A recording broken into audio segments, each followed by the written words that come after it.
ওং হরিঘোড়ং নীলকণ্ঠায় ভগবতে রুদ্রায় নমঃ শিবায়। আমি জ্যোতিষী শ্রী শীতল কুমার। আজকের বিষয় সিংহ রাশিফল অক্টোবর 2024। তো আজকের বিষয় শুরু করার আগে আমি আবার আপনাদের মনে করে দিতে চাই, আমার বিষয়গুলো বা ভিডিওগুলো সুন্দরভাবে আপডেট পাওয়ার জন্য অবশ্যই সাবস্ক্রাইব করে দেবেন এবং ভালো লাগলে লাইক ও শেয়ার করে দেবেন। তো আজকের বিষয় সিংহ রাশিফল অক্টোবর 2024। তো আমরা সবার প্রথমে এই রাশির জাতক বা জাতিকাদের শরীর স্বাস্থ্য নিয়ে আলোচনা করব, তারপরে এডুকেশন, প্রেম প্রণয় সম্পর্ক, বৈবাহিক সম্পর্ক, ব্যবসা বাণিজ্য, ভাগ্য, কর্ম বা চাকরি বাকরি, এই সমস্ত ব্যাপার নিয়ে আলোচনা করব। এবং টোটাল আলোচনাটাই হচ্ছে গোচর ভিত্তিক, অর্থাৎ বর্তমান সময় কোন গ্রহের পজিশন কেমন আছে, অর্থাৎ রাশিভিত্তিক আলোচনা হবে। তো সেই ক্ষেত্রে আমরা সবার প্রথমে এই রাশির জাতক বা জাতিকাদের গ্রহের পজিশনগুলো জেনে নেব। তো সেই ক্ষেত্রে অক্টোবর মাসে কেমন থাকবে, সিংহ রাশিকে ফার্স্ট হাউস হলে ফার্স্ট হাউসে কোনো গ্রহ নেই, সেকেন্ড হাউসে রবি, বুধ এবং কেতু অবস্থান করছে। রবি 17 তারিখে থার্ড হাউসে প্রবেশ করবে, বুধ 10 তারিখে থার্ড হাউসে প্রবেশ করবে। তারপর শুক্র থার্ড হাউসে অবস্থান করছে এবং থার্ড হাউস থেকে ফোর্থ হাউসে প্রবেশ করবে 13 তারিখে। সেভেন্থ হাউসে শনি, এইটথ হাউসে রাহু, 10th হাউসে বৃহস্পতি, 11th হাউসে মঙ্গল এবং 11th হাউস থেকে 12th হাউসে মঙ্গল প্রবেশ করবে 20 তারিখে। এই হচ্ছে অক্টোবর মাসে সিংহ রাশির জাতক বা জাতিকাদের গ্রহের পজিশন। তো তাহলে সবার প্রথমে আমরা শরীর স্বাস্থ্য নিয়ে আলোচনা করব। শরীর স্বাস্থ্য সাধারণভাবে আমরা ফার্স্ট হাউস থেকে বিচার করি। তাহলে ফার্স্ট হাউসের লর্ডকে, ফার্স্ট হাউসের লর্ড কিন্তু রবি। সেই রবি কোথায় অবস্থান করছে? সেই রবি কিন্তু সেকেন্ড হাউসে মিত্র গৃহে অবস্থান করছে এবং 17 তারিখের আগে পর্যন্ত অবস্থান করবে। তার মানে এই 17 তারিখের আগে পর্যন্ত কিন্তু আশা করা যায় শরীর স্বাস্থ্যে সেরকম কোনো সমস্যা হবে না, শরীর স্বাস্থ্য ভালো থাকবে। কিন্তু 17 তারিখে যখন রবি থার্ড হাউসে প্রবেশ করবে তখন দেখবেন যে আপনার অটোমেটিক দৌড়ঝাঁপ বেড়ে যাবে, বিভিন্ন জায়গায় কর্মসূত্রে বা নানা কারণে ট্রাভেলিং করতে হচ্ছে, অর্থাৎ আপনার জার্নিটা বেশি হচ্ছে, যার জন্য কোথাও একটা শরীর দুর্বল ভাব, ক্লান্ত ভাব, হ্যাঁ, অত্যাধিক জার্নির জন্য যে ক্লান্ত ভাব, তো সেই ধরনের ব্যাপারগুলো একটু আসতে পারে, কারণ রবি ওখানে কিন্তু নিচস্থ, তার সঙ্গে থার্ড হাউসে অবস্থান করছে। তাছাড়া ওভারঅল দেখতে গেলে শরীর স্বাস্থ্য ভালোই থাকবে। তো এরপরে আমরা এই রাশির জাতক বা জাতিকাদের এডুকেশন বা পড়াশোনার ব্যাপারটা নিয়ে আলোচনা করব। সেই ক্ষেত্রে এডুকেশন বা পড়াশোনা দেখুন, আমরা ফিফথ হাউস থেকে সাধারণভাবে মিডল স্ট্যান্ডার্ড পড়াশোনাটা বিচার করি। তো সেই ক্ষেত্রে ফিফথ হাউসের লর্ডকে, ফিফথ হাউসের লর্ড বৃহস্পতি। সেই বৃহস্পতি কোথায় অবস্থান করছে? সেই বৃহস্পতি কিন্তু 10th হাউসে অবস্থান করছে, কর্মের ঘরে অবস্থান করছে। তো কর্মের ঘরে যেহেতু অবস্থান করছে, বৃহস্পতির পজিশন কিন্তু শুভ। তো যার জন্য কেন্দ্রের ঘরে অবস্থান করছে শুভ, তো যার জন্য দেখা যায় যে পড়াশোনা বা পড়াশোনা পারপাস যদি কোনো ব্যাপার থাকে, অবশ্যই আপনার কিন্তু সাকসেস বা সফলতা আসবে, অর্থাৎ ওভারঅল কনসেন্ট্রেশনও ভালো হবে এবং ওভারঅল পড়াশোনা কিন্তু ভালো হবে। কিন্তু মনে রাখতে হবে, বৃহস্পতি 10th হাউসে অবস্থান করলো, সেটা হচ্ছে শুক্রের ঘর। এই যে বৃষ রাশিতে বৃহস্পতি অবস্থিত, তো এটা হচ্ছে শুক্রের ঘর।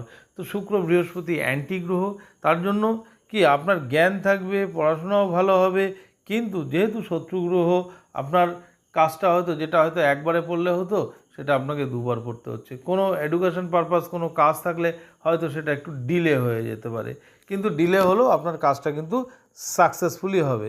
তো ওভারঅল দেখতে গেলে পড়াশোনা কিন্তু ভালো আছে। তো এরপরেই আমরা এই রাশির জাতক বা জাতিকাদের প্রেম প্রণয় সম্পর্ক নিয়ে আলোচনা করব। সেই ক্ষেত্রেও দেখুন, প্রেম প্রণয় সম্পর্ক আমরা ফিফথ হাউস থেকে বিচার করি। তো ফিফথ হাউসের লর্ডকে, ফিফথ হাউসের লর্ড বৃহস্পতি, সেই বৃহস্পতি 10th হাউসে অবস্থান করছে, তো যা অত্যন্ত শুভ। সেই দিক থেকে বিচার করতে গেলে যে প্রেম প্রণয় সম্পর্ক আপনার এই আগামী অক্টোবর মাসে কিন্তু যথেষ্ট ভালো থাকবে। কিন্তু 17 তারিখে যে রাশি অধিপতি রবি, সেই রবি কোথায় অবস্থান করবে? 17 তারিখের থেকে থার্ড হাউসে অবস্থান করবে, তার আগে পর্যন্ত সেকেন্ড হাউসে অবস্থান করবে। তো সেকেন্ড হাউসে যতদিন অবস্থান করবে, বিফোর 17 কিন্তু প্রেম প্রণয় সম্পর্ক, তারপরে একে অপরের টান, একে অপরের প্রতি ভালোবাসা, অনুভূতি, সব কিছুই কিন্তু ঠিকঠাকই থাকবে। কিন্তু 17 তারিখে রবি থার্ড হাউসে যখন প্রবেশ করবে, শত্রুগৃহে প্রবেশ করবে, সেই সময় থেকে কোথাও একটা আপনার অতিরিক্ত দৌড়ঝাঁপ বেড়ে যাবে, অতিরিক্ত কর্মের প্রেশার বেড়ে যাবে, বা নানা জায়গায় হয়তো আপনাকে ট্রাভেলিং করতে হতে পারে। বিভিন্ন কারণে কিন্তু আপনার কোথাও একটা সেই ভালোবাসার প্রতি সময় দেওয়া কোথাও একটা কম হতে পারে, যার জন্য কিন্তু একটু কন্ট্রোভার্সি আসতে পারে। তাছাড়া ওভারঅল দেখতে গেলে কিন্তু আপনার প্রেম প্রণয় সম্পর্ক যথেষ্ট ভালো থাকবে। তো এরপরেই আমরা এই রাশির জাতক বা জাতিকাদের বৈবাহিক সম্পর্ক নিয়ে আলোচনা করব। সেই ক্ষেত্রে বৈবাহিক সম্পর্ক আমরা 7th হাউস থেকে বিচার করি। তাহলে 7th হাউসের লর্ড শনি, সে 7th হাউসেই অবস্থান করছে। তো শনি সবসময়ের জন্য নিজ গৃহে শুভ ফল কিন্তু দেয়। তো সেই দিক থেকে প্রেমপূর্ণ সম্পর্কও ভালো থাকবে। তো কিন্তু সেই রবি যখন 17 তারিখে 3rd হাউসে প্রবেশ করবে, সেই সময় কোথাও একটা সময় না দেওয়া অপোজিট পার্টনারকে, তো এই সমস্ত কারণে একটু মতভেদ হতে পারে, কিন্তু সেইগুলো হলেও ওভারঅল দেখতে গেলে কিন্তু বৈবাহিক সম্পর্ক ভালো আছে। তার সঙ্গে আমরা যদি বিজনেস রিলেটেড ব্যাপারটা দেখতে যাই, সেই ক্ষেত্রেও বিজনেস কারক গ্রহকে 7th হাউস থেকে বিচার করি। তাহলে সেই 7th হাউসের লর্ড কিন্তু শনি, সেই শনি নিজের ঘরেই অবস্থান করছে। ইন জেনারেল ব্যবসা বাণিজ্য কারক গ্রহ বুধ, সেই বুধ কিন্তু 2nd হাউসে অর্থাৎ ধনস্থানে অবস্থান করছে এবং 10 তারিখের আগে পর্যন্ত সে ধনস্থানেই থাকবে, নিজ গৃহে থাকবে। তো সেই দিক থেকে ব্যবসা বাণিজ্য কিন্তু যথেষ্ট ভালো হবে। কিন্তু 10 তারিখে বুধ যখন 3rd হাউসে প্রবেশ করবে, তো তখন ব্যবসা সংক্রান্ত ব্যাপারে হয়তো আপনাকে একটু যোগাযোগ বেশি করতে হতে পারে, হয়তো একটু ট্রাভেল করতে হতে পারে। কিন্তু ওভারঅল কিন্তু ব্যবসা বাণিজ্য যথেষ্ট ভালোই কিন্তু শো করছে। অর্থাৎ আপনার যদি ঠিকঠাক আপনার মেইন ছকে দশা পারমিট করে, তো আমি বলবো ব্যবসা বাণিজ্যও কিন্তু ভালো হবে। তো এইবার আমরা যদি ভাগ্যের ব্যাপারে আসি, ভাগ্য আমরা 9th হাউস থেকে বিচার করি। তাহলে 9th হাউসের লর্ডকে, 9th হাউসের লর্ড হচ্ছে মঙ্গল, সেই মঙ্গল কিন্তু 11th হাউসে অবস্থান করছে। তো 11th হাউসের নবমপতি অর্থাৎ ভাগ্যপতি যদি একাদশ স্থান অর্থাৎ সাকসেস বা সাফল্যের ঘরে অবস্থান করে, তাহলে ভাগ্য কিন্তু আপনাকে সাথ দেবে। কিন্তু মঙ্গল 11th হাউসে কিন্তু বিফোর 20 পর্যন্ত থাকছে। এই যে বিফোর 20 পর্যন্ত থাকছে, এই সময় কিন্তু যথেষ্ট আপনাকে ভাগ্য সাথ দেবে। তবে শত্রুগৃহে হয়তো সেই ভাগ্যর সাথ দেওয়াটা হয়তো একটু ডিলে হবে, কিন্তু ডিলে হলেও ওভারঅল আপনাকে ভাগ্য সাথ দেবে। কিন্তু 20 তারিখে মঙ্গল প্রবেশ করবে 12th হাউসে। তো 12th হাউসে যখন 20 তারিখে মঙ্গল প্রবেশ করবে, তখন কিন্তু ভাগ্য আপনাকে অতটাভাবে সাথ দেবে না।